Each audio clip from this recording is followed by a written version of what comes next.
It was supposed to be a peaceful weekend in the wild, a family getaway, a bonding trip in the thick, whispering woods of Idaho's Salmon Chalice National Forest. But on July 10, 2015, a 2-year-old boy named DeOrr Kunz Jr. seemingly vanished into thin air, leaving behind nothing but questions, contradictions, and a trail that has haunted the public for nearly a decade. This isn't just a missing person story. It's a chilling dive into a case riddled with suspicion, misinformation, and a fear that perhaps the truth is being buried deeper than the forest floor. DeOrr's parents, Jessica Mitchell and DeOrr Kunz Sr., had taken their young son on a spontaneous camping trip to Timber Creek Campground, a remote site surrounded by dense forest and rugged terrain. They were joined by Jessica's grandfather, Robert Walton, whom they called Grandpa Bob, and a friend of his named Isaac Reinwand. The plan was to enjoy nature, fish in the nearby creek, and relax. But within hours of setting up camp, the worst kind of nightmare unfolded. DeOrr was gone. Just gone. Jessica and DeOrr Sr. told authorities that their son had been right there at the campsite moments before.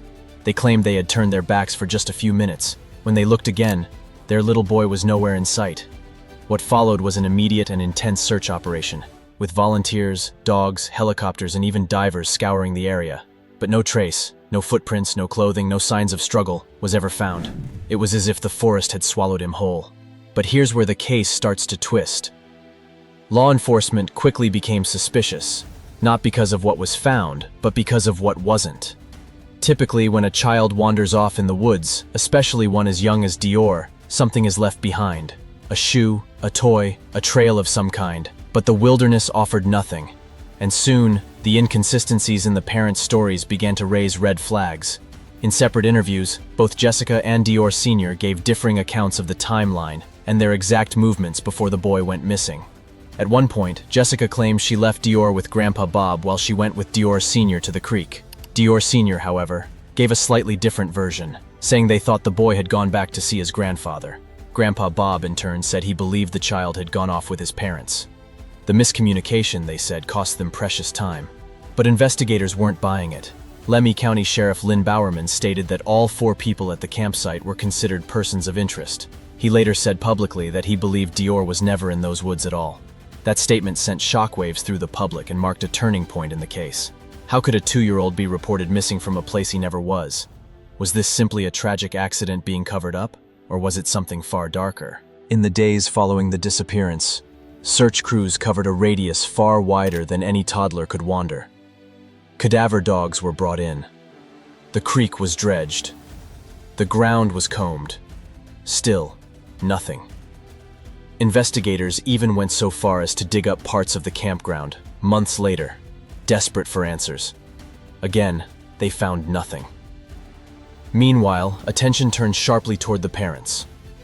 A private investigator initially hired by the family, Philip Klein, began publicly questioning their behavior. Klein alleged that both parents had failed multiple polygraph tests. He also pointed out that Jessica and DeOrr Sr. had since broken up, and their cooperation with law enforcement had become increasingly limited. At one point, Klein accused them of outright deception. And in 2016, he officially walked away from the case, claiming the parents knew more than they were saying. The public began speculating wildly. Some believed DeOrr had died in an accident at the campground, perhaps falling into the creek or being struck by a vehicle, and that the adults had covered it up to avoid prosecution. Others went even darker, suggesting that one or both parents might have harmed the child deliberately, either in a moment of rage or premeditation. There were whispers about prior CPS involvement. Rumors swirled around a history of domestic issues, but with no body, no witnesses, and no forensic evidence. Everything remained just that, rumor. And then there was Isaac Reinwand, Grandpa Bob's friend. He was a last-minute addition to the trip, and very little was known about him. He had a criminal background that included a weapons charge. Some online sleuths speculated that perhaps Isaac had done something to DeOrr while the adults were distracted.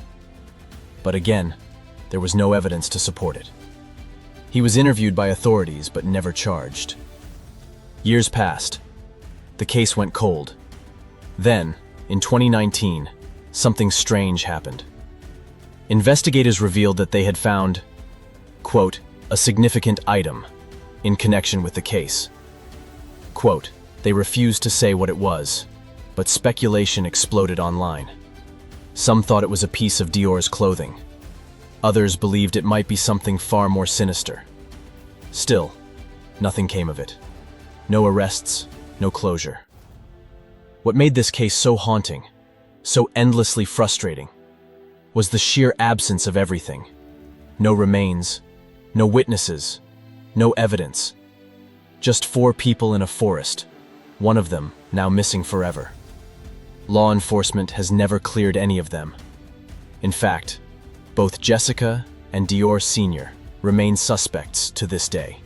And yet, many still believe the truth lies elsewhere. That perhaps DeOrr was abducted.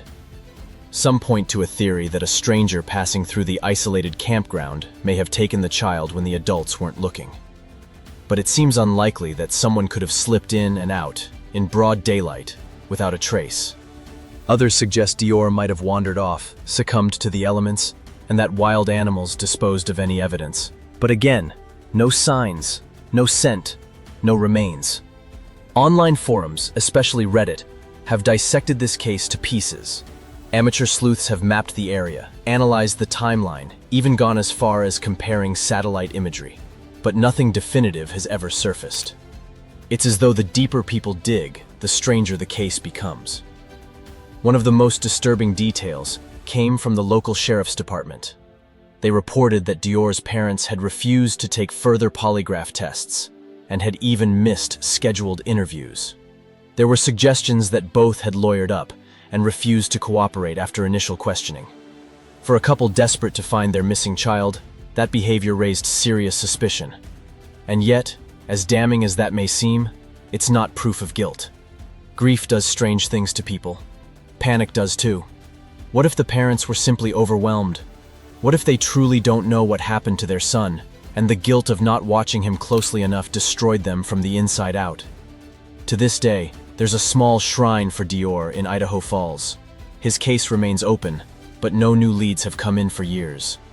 Occasionally, the anniversary of his disappearance sparks renewed interest, a fresh wave of social media posts and public calls for justice.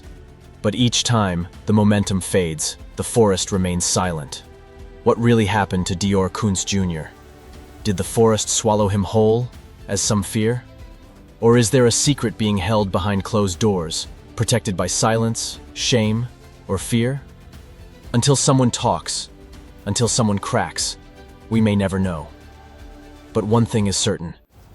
Little DeOrr didn't just vanish. Someone, somewhere, knows exactly what happened in those woods.